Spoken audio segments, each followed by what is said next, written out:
através de mim, Jesus clareia.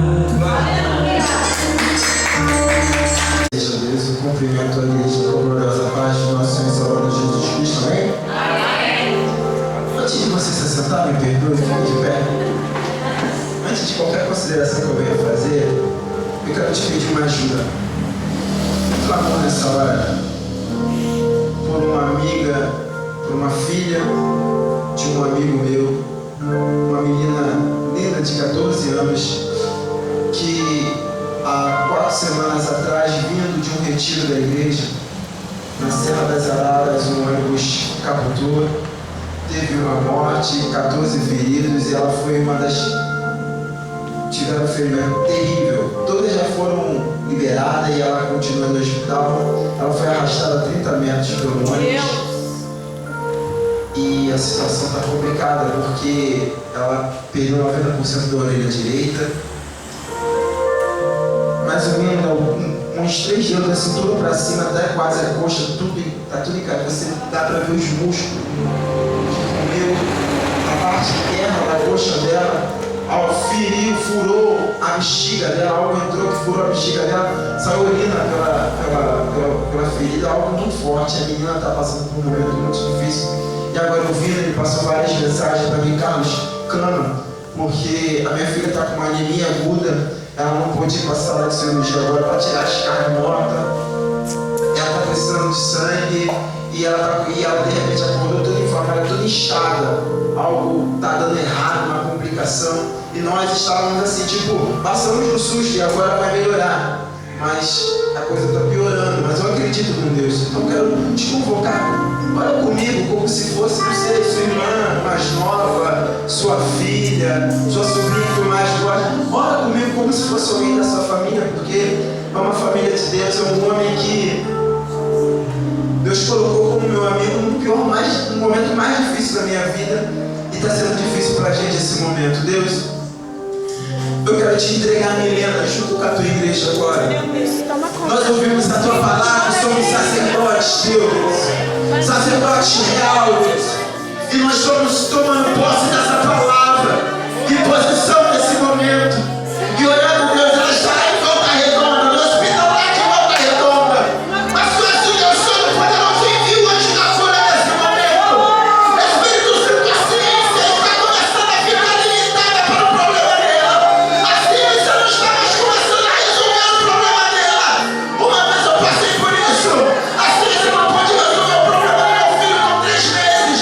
A ciência não pode resolver com meu filho que acabou de nascer no estado. Mas o Senhor bradou na minha vida e eu te peço, brada na vida do teu filho José Carlos, quando a menina nessa hora do igreja clama, clama em nome do Senhor Jesus. Toda obra de feitiçaria, todo projeto de Satanás agora, seja desplantado, desfeito e aniquilado no nome santo de Jesus. Glorifica o teu nome na vida da menina, que uma vez recém-nascida venceu a morte e vencerá novamente, em nome de Jesus. Amém. E amém. E amém, Jesus.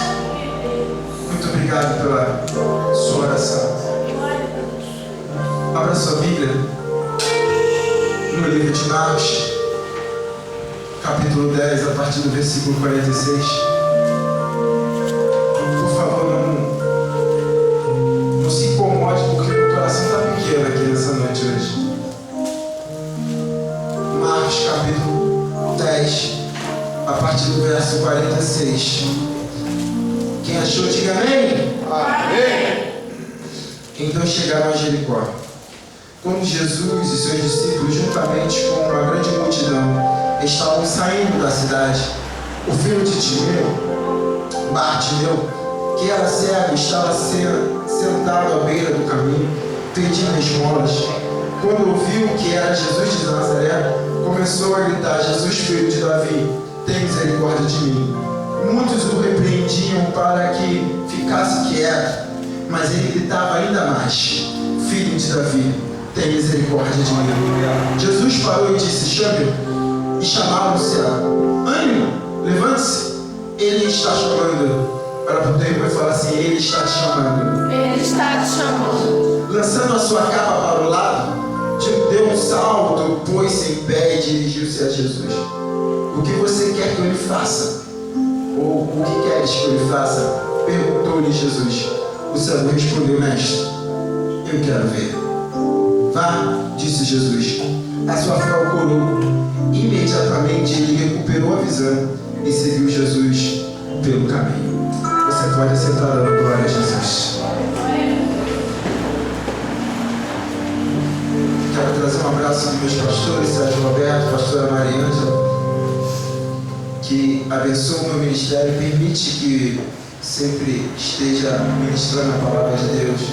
Quero agradecer ao pastor Wagner, sua esposa. Muito obrigado pela sua oportunidade, por essa confiança no nosso ministério. E eu fico muito feliz de estar aqui. Vocês não têm noção como eu estou feliz hoje de estar aqui ministrando a palavra de Deus. Pois bem, falando com Deus, um texto bem conhecido. Esse texto de Bartimeu, o cego. E eu falando com a minha esposa hoje, Douglas, eu falei assim, tem um tema para a mensagem. E o tema é esse: um convite para ser honrado. Olha para o teu irmão e fala assim: um convite para ser honrado. Deus hoje lança para você um convite para você ser honrado diante dos homens, diante de toda a terra, diante dos anjos e diante do inferno. É porque existe uma dificuldade aí no meio do caminho. Existe um problema que nós vemos aí. Existem as pessoas que são convidadas para ser honradas e existem as pessoas que se convidam para ser honradas. Existem dois tipos de pessoas. Existe aquela pessoa que você entra lá no fundo, aí você chega para ela e fala: não, por favor, senta-se aqui na frente. Mas existe, pastor, aquela pessoa que senta lá na frente e você tem que chegar e falar assim: por gentileza, me desculpe, mas esse lugar já está marcado. Existe pessoa que quer a todo tempo e a todo instante ser honrado. Existe pessoa que faz de tudo para estar na mídia, faz qualquer coisa, coisas até loucas, para poder aparecer. Tem gente que hoje em dia expõe até a sua vida. Sabe como? Manda no finalzinho do ano, começa a mandar os seus vídeos para o Globo, para poder chegar no início do ano e fazer parte do BBB. Porque se não ganhar 1 milhão, pelo menos vai ser famoso. Quer ser honrado de qualquer forma. Mas nós descobrimos no meio da história que as pessoas que tentam buscar a honra, elas podem até conseguir um momento de glória, mas a honra não consegue. Como assim, Carlos? Porque honra, ela vai perpetuar por toda a história, é verdade. Aleluia. Um momento de glória, um momento de flash, some. Use como exemplo aí o próprio BBB. Quantos aí que apareceu, sumiu e ninguém sabe do nada? Uns tempos atrás eu vendo a televisão e mostrou, teve um gordinho lá, que não sei se ele ganhou, sei lá o que foi, que não gosta dessa porcaria. Eu sei que ele hoje é vendedor da Casa Bahia. Sumiu. Porque você pode até buscar, mas a honra só recebe quem recebe o convite. Aleluia. O que tem a ver com essa história? Você vai entender. Porque na verdade, eu li o texto, mas eu quero me basear em Marcos capítulo 10. A história aqui, para entendermos, quando lemos a história dos cegos de Jericó, há algo muito interessante que acontece aqui. Mateus, Marcos e Lucas descrevem a história. Mateus descreve 2 cegos. Marcos e Lucas descrevem um cego. A história está errada? Alguma coisa errada aconteceu? Não. É que Bartimeu, ele sobressaiu o outro cego. Na verdade, no caminho de Jericó eram 2 cegos, como Mateus descreve. Mas Bartimeu chamou tanta atenção para ele, que ele passou a ser conhecido e disseram o nome dele. Está escrito o nome dele, Bartimeu. E o nome Bartimeu significa filho de Timeu. Bar, uma palavra hebraica, significa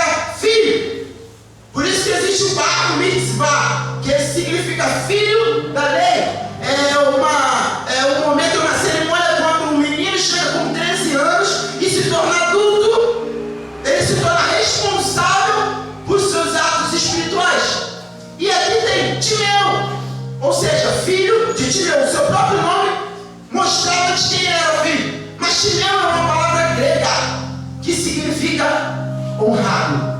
Meu Deus. Olha para o teu irmão, honrado. Ou seja, juntando essa palavra hebraica com a palavra grega, porque o hebraico, principalmente o moderno, tem um pouco disso.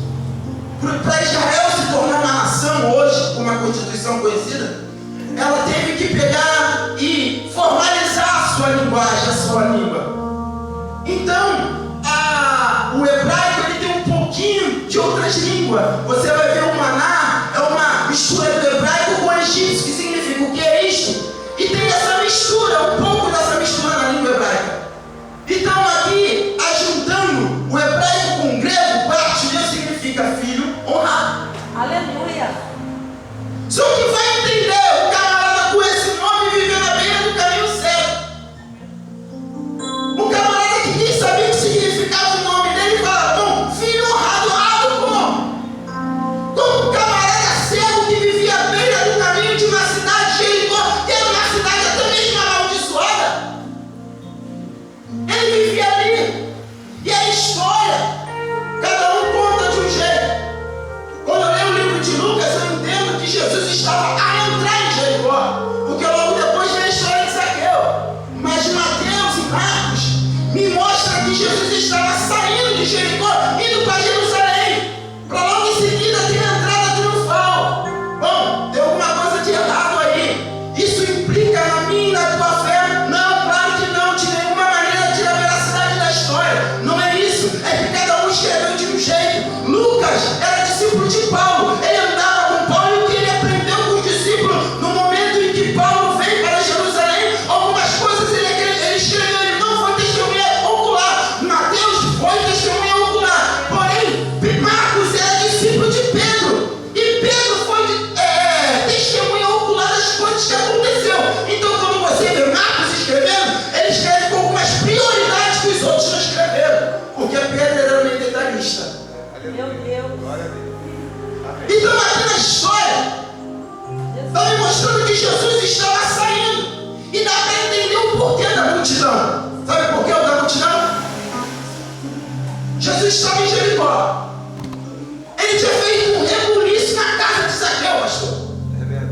E quando você entra num lugar e chama a atenção, todo foco vem para você. A cidade toda passou a saber quem era Jesus de Nazaré. E percebeu que esse Jesus de Nazaré entrou na casa de Zaqueu e honrou a casa de Zaqueu, dizendo: salvação na sua casa hoje. Salvação entrou na sua casa hoje. E o povo começou a não entender como ele podia fazer salvação na vida de um camarada que cobrava imposto além do limite, na vida de um camarada que enrolou. Sabe por quê? Porque esse camarada mostrou para Jesus que verdadeiramente teve encontro com ele e disse: tudo que eu roubei, tudo que eu fraudei, eu vou começar a devolver 4 vezes mais. Jesus olha para ele e fala: que fé maravilhosa é essa? Sabe por quê? Porque se ele roubou o dobro de tudo que ele tinha,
encontrar a salvação. Meu Deus. Só que se pedir, pastor, Zaqueu toma uma decisão.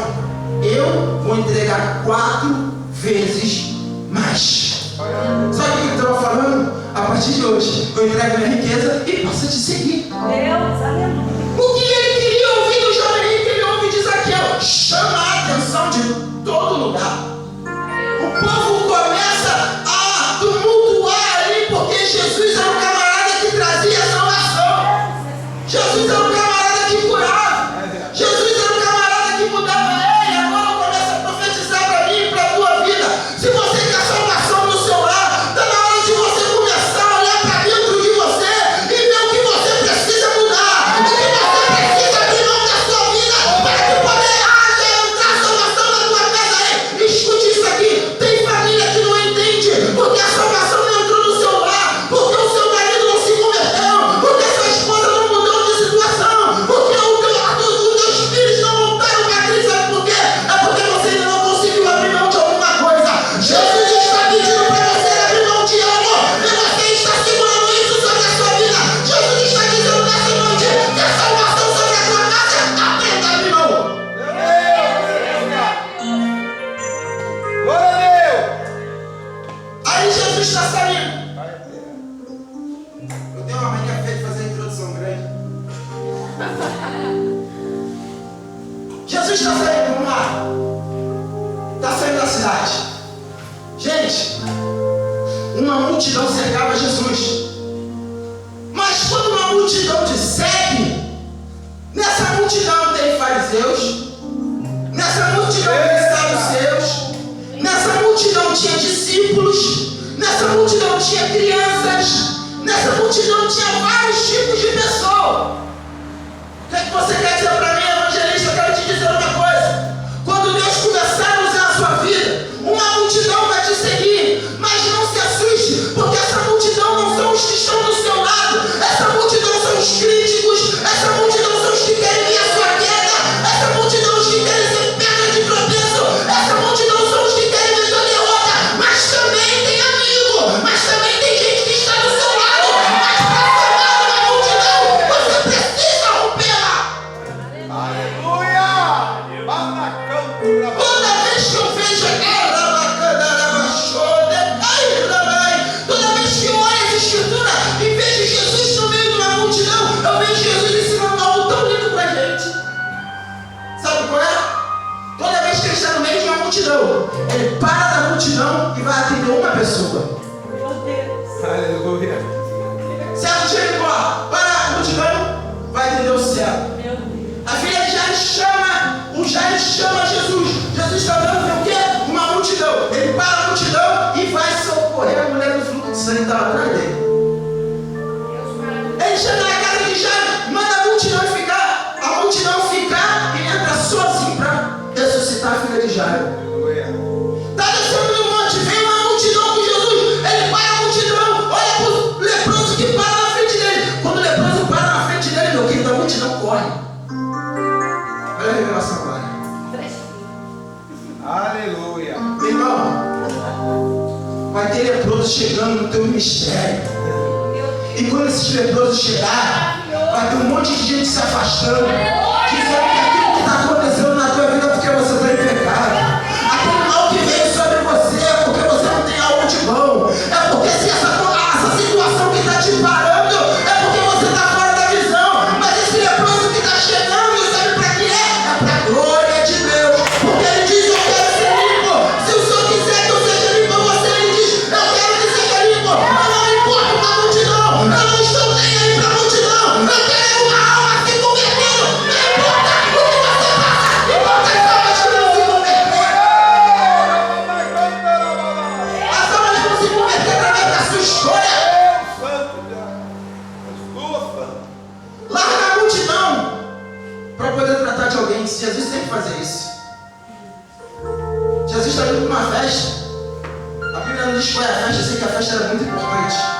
Ele para tudo e fala assim: vamos para o tanque de Betesda. Ele larga a multidão para poder onde tem leproso, aleijado, coxo e doente. Escute.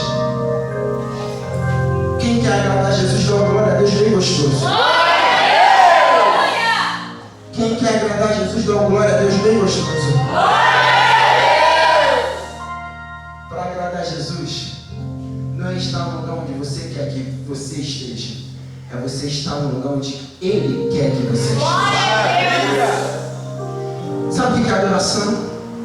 Adoração é dar o que Ele quer receber e não o que você quer dar. No livro de Jeremias ele diz assim: a virgem se alegrará da dança, o jovem se alegrarão na dança, os velhos se alegrarão na dança. Olha o detalhe: porque eu converterei a sua tristeza em alegria. Sabe o que ele está falando? Está triste? Está com o filho internado? Está com alguém muito doente? O casamento está se acabando? O marido já pegou a mala e está indo embora? Dança. Eu falo que o mundo tinha muito ditado, mas já está na Bíblia. E o povo diz assim: dança conforme a música, não é assim?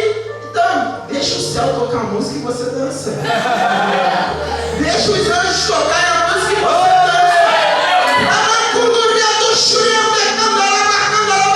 Deixa os serafins cantar santo, santo, santo, e você começa a dançar. Porque quando você dança, quando você celebra, Deus começa a mudar a sua tristeza em alegria.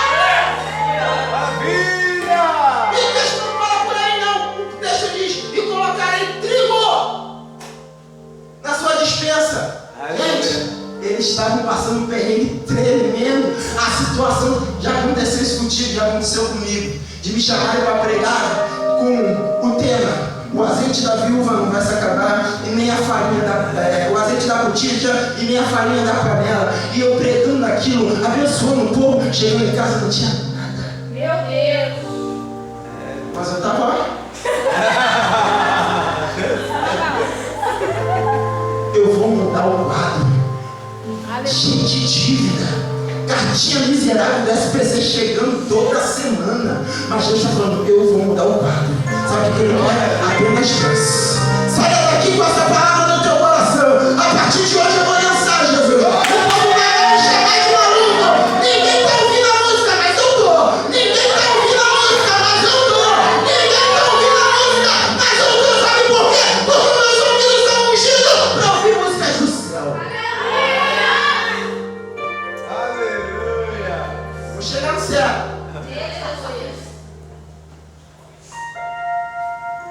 Você tem que mudar a sua história.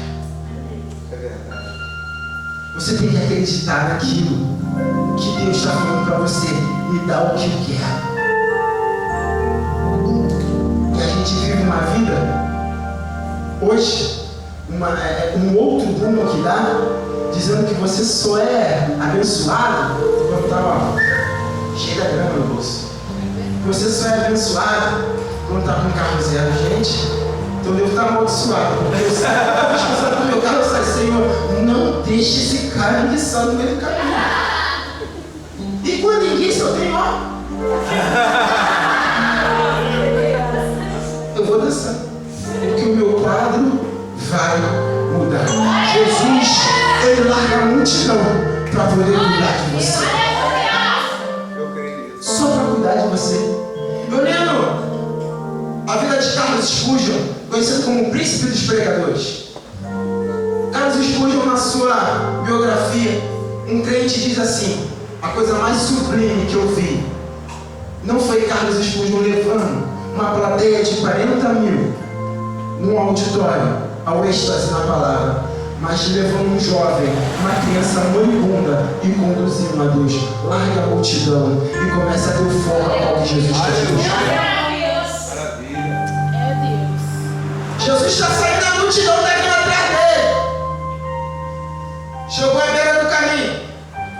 Tem um camarada chamado Bartimeu, filho honrado.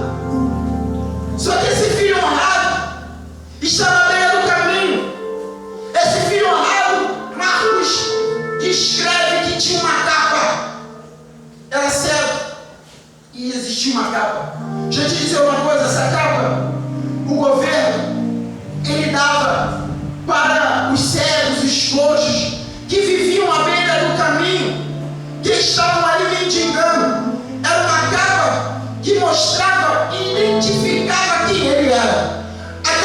capa de Bartimeu fazia com que a pessoa olhasse de longe e via que era um mendigo ou que era alguém deficiente. E uma pessoa deficiente passava por privações terríveis naquela época, porque a lei não trazia nenhum benefício para os deficientes e alguns malefícios para os deficientes. Mas como toda lei, a lei de Deus também tinha os meandros. Os meandros qual eram? Era que para que esses deficientes não sofressem tanto, eles tinham um tanque de Betesda para estar, porque o tanque de Betesda era o lugar onde ficavam os deficientes, e aí as viúvas os levavam para eles pão e água todos os dias, para que assim eles não morressem de fome, mas também os permitiam esmolar. Mas quando eles estavam esmolando, olha o que acontecia. Aquele homem era cego, aquele homem era constituído e conhecido como amaldiçoado. Aquela capa trazia sobre ele a identificação dessa maldição, e o povo passava, não olhava para ele, porque a lei diz que o santo, aquele que tinha saúde, aquele que era limpo, não podia olhar para o impuro, que era aquele aleijado, coxo ou cego, que era amaldiçoado. Então aquele povo passava, olhava para o outro lado, mas ele ia esmolar porque ele precisava de viver da esmola. Então como eles faziam? Eles olhavam para o outro lado, e se era pão, eles jogavam para ele. Imagina um cego para poder pegar o pão, meu querido. O pão esbarrava nele e ele tinha que ficar catando para poder achar o pão. Imagina o cego quando ouvia os tinar das moedas caindo no chão, para ele poder pegar as moedas, para que assim viesse comprar algum mantimento, para ele poder sobreviver. As pessoas não olhavam para ele e jogavam uma esmola para ele, porque ele estava à beira do caminho. Mas o nome dele era Filho Honrado. Meu Deus. Quantos filhos honrados vivem à beira do caminho hoje? Sabe por que eu aprendi uma coisa com Deus? A palavra Elias, o nome Elias significa Deus de Já. E um dos nomes de Deus é esse, Deus de Já. E aprendi uma coisa, que nós pegamos a palavra Deus de Já e trazemos para a nossa necessidade. Tipo, não, nosso Deus é um Deus de Já, ele vai fazer a cura e vai fazer a cura agora. Não é isso que o nome dele significa. O nome Deus de Já está dentro da onipresença e onisciência e onipotência de Deus. Como assim? Para ele não existe passado e para ele não existe futuro. Para ele só existe presente. Glória a Deus. Não, você não entendeu. O teu passado, quem lembra é o diabo. Meu Deus. Meu O Deus. teu passado, quem lembra é aquele irmão, aquela irmã, infelizmente, ou aquele vizinho que quer tentar lançar toda vez na sua face aquele momento de pecado que você teve lá atrás.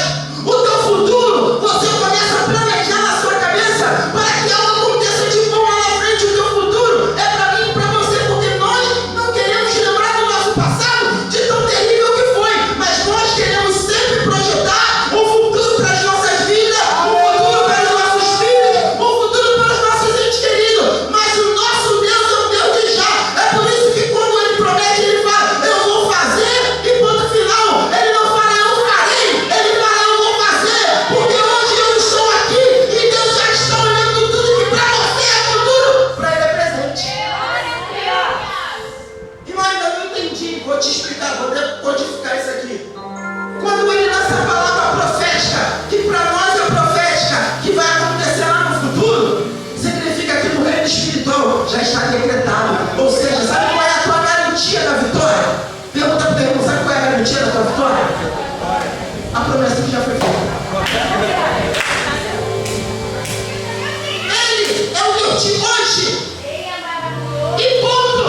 E Deus de amanhã? Para ele não existe amanhã, ele é eterno. Para ele é eterno.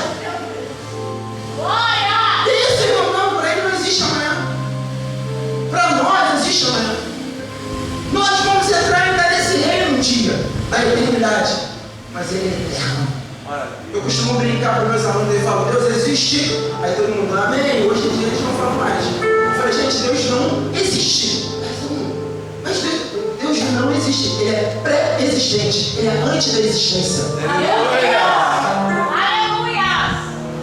Não entendi. Simplificando, ele é eterno. Nunca teve início. início e nem terá fim. Esse é o Deus que eu sirvo, esse é o Deus que você serve, é o Deus que está aqui hoje para mudar a tua história. Maravilha! Deus maravilha. Glória a Deus! Você, à beira do caminho, percebe uma multidão saindo de Jericó. Pera aí, porque tanta gente está passando por aqui hoje. O que está acontecendo? De repente ele pode ter pensado a princípio: ih, lá vem muita esmola, tem um monte de gente. Vai vir esmola hoje, vai vir pão, vai vir um monte de coisa, vai me ajudar. Só que ele está vendo que ninguém está jogando nada para ele, que ninguém está olhando para o céu. Nós temos esse problema e Jesus nos ensina a consertar. Nós olhamos só para aquilo que parece ser honrado. Nós não olhamos para aquilo que pode até nos dar honra. Como assim? Vou te explicar. Vou usar a história de Abraão para isso. Abraão estava na sua tenda e de repente ele vê 3 anjos passando. Meu irmão, os anjos não desceu com asas, auréola, fogo e glória. Para Abraão chegar até ele não. Diz o historiador Flávio José que aqueles 3 anjos vieram como homens usando trapos, usando roupas esfarrapadas, como peregrinos, que eu e você passando lá não ia dar nada. Abraão, um cara safo, ele pega as coisas rápido. Ele devia estar lá cantando um hino, não sei, orando a Deus, porque sacerdote tem que ter fogo. Aleluia. 24 horas. Aleluia. E se você estiver ligado, você vai entender que a menor coisa que aparece diante de você é Deus falando contigo. É verdade. Diz a palavra que ele larga tudo e vai se encontrar diante dos anjos. E se prostra diante dos anjos e fala: o que o meu Senhor tem para mim. Meu Deus. Ei, Abraão naquela época estava riquíssimo, é um sheik, cheio de dinheiro. Chega com um monte de 3 camaradas e fala: pai, falou o que o meu Senhor tem para mim. Ele percebeu quem eles eram. Deixa eu te dizer uma coisa: não perca as oportunidades que Deus te dá, o menor que ela seja. Meu Deus. Glória a Deus. Não despreze isso. Está todo mundo focado em Jesus e o céu para lá, deixa o céu correr, o problema é dele. Mas o céu começa a falar assim: eu imagino, gente, eu estou imaginando o céu aqui agora. O céu sentado lá no chão, lá na beira do caminho, e começa a gritar lá assim: ei, quem está passando aí? Imagina. Aí ele tenta levantar e tenta pegar a perna de alguém e fala: quem está passando aí? Quem é? Aí teve um misericordioso filho de Deus e falou: é Jesus de Nazaré. Ei, ele está lá. Jesus de Nazaré, já ouvi falar dele. 2 coisas que eu aprendo com ele: ele era um cego, mas tinha visão. Aleluia. Verdade. Ele era um cego, mas tinha visão. Sabe por quê? Jesus de Nazaré. E Yeshua era um nome muito comum na época. Mas era o Jesus de Nazaré. E uma vez ele ouviu falar que Jesus de Nazaré estava fazendo coisas grandes. E com certeza ele aprendeu com a sua família que o Messias ia vir, ia fazer os sinais que Jesus fez. Ele era tão sábio, mesmo cego, que ele ajudou uma história com a outra. Que isso, irmão? Claro. Como é que ele clama com Jesus? Meu Deus. Jesus, filho de Davi. Sabe o que ele estava falando? Jesus, todo mundo te chama de Nazaré. Todo mundo fala que tu veio da cidade de Nazaré. Uma cidade tão pequena da Galileia que até Flávio José não conseguiu. Desprezou ela, não colocou no seu estudo. De tão pequena que é. É uma história, é uma cidade muito pequena e todo mundo fala que tu veio de Nazaré. Mas eu sei de que raiz você veio. Aleluia.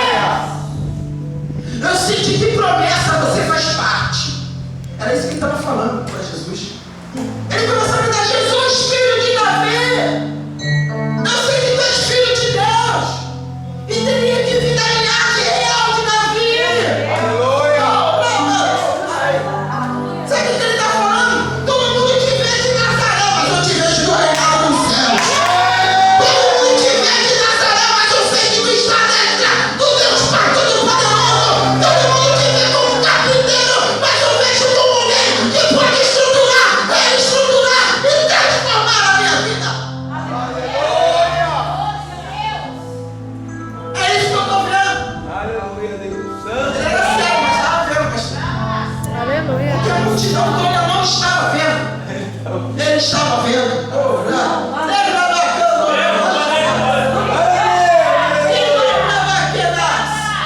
A multidão olha e fala assim: para! Cala a boca, cego! O livro de Lucas descreve melhor. Cala a boca, cego! Eu fico imaginando que o amigo dele, a qual o nome não aparece, que Mateus escreveu, estava indo só porque ele estava indo. Porque tem crente que é assim, né? Meio carne de mão. Precisa de alguém para empurrar.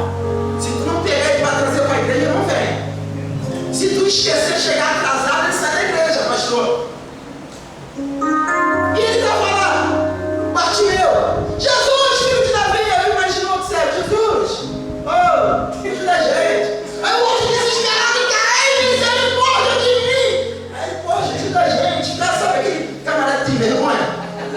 Aquele crente quando sai para evangelizar. Tu sai para evangelizar, oh Jesus. Tu sai para evangelizar e Jesus te ama. Aí o camarada vai assim, ó. Aí quando passa na rua dele, aí para na barraquinha, dá um copo, dá mãe. Aí fica bebendo água lá, todos os irmãos passam na rua dele. Tem vergonha? Felizmente. Tem vergonha? Bartimeu gritava. Eu falo pra minha esposa, eu gosto, sabe como eu faço? Aí a gente vai lá, a gente vai pro carro do som, pega o microfone e eu vou. Acabou. Aí chama mais atenção do que isso. Fala pro camarada, pode botar bem alto aí, deixa na microfonia, filho. Aí o cara atinar no ouvido do povo, vai ficar chateado, meu irmão vai ler se converter. Vamos se converter pra esse cara parar de gritar aqui. E ele começa a gritar, a multidão começa a parar. Ei, quando você entra num momento de necessidade, em que só você e Deus sabem o que você está passando, vou tentar te parar. Ninguém entende porque aquele irmãozinho chora demais na igreja. Ninguém entende porque aquele irmãozinho fica lá no canto, geme. Ou porque ele ora, porque ele dá um glória mais alto. Ninguém entende ele, ninguém está te entendendo. Não se preocupa, não para de gritar. O cravo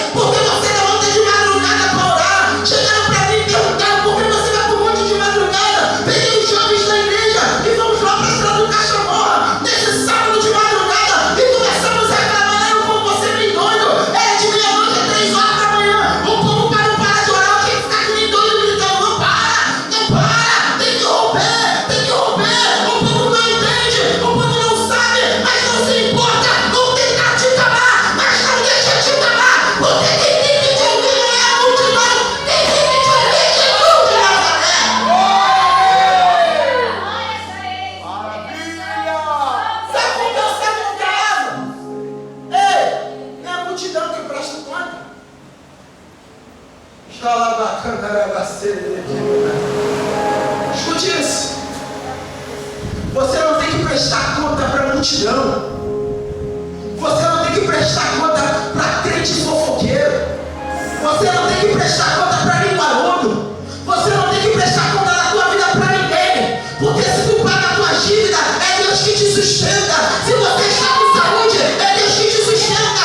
Então se você está clamando, estou clamando, gritando, calar a tua boca. Você não tem que dar satisfação somente para Ele. Só para Ele. Maravilha! Você está falando, não tem nada com você, estou pedindo nada para você, Zé. Cala a boca, não estou pedindo nada para tu. Fernando é um filho menorzinho, meu mais velho, fala, cala a boca, acabou, que é minha. Estou falando contigo. Ele fala assim, não, mas Gustavo, não é com vocês a minha conversa. É com Ele. É com Jesus a minha conversa. A minha conversa não é com a multidão. Eu não estou nem aí para a multidão. Eu estou aí para Jesus. Gente, vou correr aqui para terminar, que o crente fala, né? Sabe o que acontece aqui? Jesus dá uma parada. Jesus ensinando de novo que a multidão não é nada, pastor, a multidão. Não é nada. Esses dias eu estava, Deus me deu de presente uma amizade, pastor Oswaldo Júnior, um dos pregadores dos Gileões. Foi pregar lá na igreja. Conhecemos ele na minha viagem para São Paulo. Um homem Eu olhei para ele assim, porque tu olha para alguém que de repente prega no Gideão e fala, mas o cara não vem dar um sermão, um poço de humildade. Obrigado. E eu fiquei assim e falou para mim assim, Carlos, sabe qual é o maior erro dos pregadores hoje? É que querem chegar nos Gideões para ser conhecido. Filho, se preocupa com as igrejas de 3, 5, 10 mil membros não. Eu cheguei lá porque eu pregava para 5 pessoas. Aleluia! Eu cheguei lá porque eu ficava pregando todo dia em consagração de 3, 4, né? Obrigado. Eu tenho algo dentro de mim, sabe o que é, pastor? Se tem almas, eu estou dentro. Aleluia. Se tiver eu, o Senhor mais um, tiver 2 ou 3 reunidos, o Senhor se faz presente. O negócio é ter Jesus, eu não estou nem aí para multidão. Estamos preocupados com multidão. Vou aproveitar que isso vai para o YouTube, eu vou falar. Estamos tão preocupados com multidão, que a multidão nos faz esquecer as almas. Peraí, mas a multidão são feitas de almas. Mas as almas necessitadas nem sempre estão na multidão. Sabe quem está na multidão? Além do que eu te falei, estão os aplausos, o bater nas costas, mas também está aqui o homem. A multidão pode te derrubar. Porque a multidão é que nem imprensa hoje, como minha esposa fala. Ela te bota lá em cima e também te bota lá embaixo. Se nós começamos a perder o foco de Jesus, que é centro, e olhamos para a multidão, que ocupa um espaço tão largo, mas ao mesmo tempo se espalha, nós ficamos sem direção. Desceu agora. Aleluia. Quando paramos para olhar a multidão, perdemos a direção, porque um vai depois para lá, o outro depois vai para lá. Mas Jesus só nos leva para o céu. É Deus. Meu foco é Jesus. Não tem nada a ver com multidão. Maravilha. Escute. Traz esse servo que está gritando. A mesma multidão que mandava calar a boca foi a mesma que diz aqui: filho, tem bom ânimo, ele está te chamando. Aleluia. Sabe o que é isso? Quando todos veem que Jesus ouviu a tua oração, quando todos verem que Jesus começou a te honrar, vão bater nas tuas costas e vão falar assim para você: ó, sabia desde o início aí. Foi o que mais falou mal. Foi o que mais disse, só é demais. Vai chegar no lugar nenhum. Pobre coitado, mas quando tu chega lá, tinha cara de vencedor. Eu sabia. Eu orava e falava: gente, tu vai honrar esse cara aí. Cara de pau. Mas é verdade. Os que quiseram ver, que tentaram te abafar, quando Jesus fala assim: vem aqui. Quando Jesus te chama, sabe o que acontece? A primeira coisa, a multidão que te atrapalhava vai te uma vermelho, vai uma para a direita e outra para a esquerda. E você consegue ver o seu centro, que é Jesus te esperando. Olha o que acontece aqui. Tem um ânimo, moço, vem! O cego, na hora, pega a capinha dele e ó, joga pro lado. Bem verdade que a capa era a única coisa que ele tinha, que a capa protegia do frio, protegia do calor, caso só os coletes não te deixavam queimar a pele. Mas eu falando com Deus, eu vou contrariar um pouco essa tese aí. Sabe por quê? Sabe por que ele largou a capa? Eu descobri uma coisa: a capa era que nessas capas de chuva era uma capa grande. Logo em seguida diz que ele largou a primeira capa e estava sentado. E depois ele fez o quê? Fup! Deu um salto. E saiu correndo. Gente, imagina o céu correndo.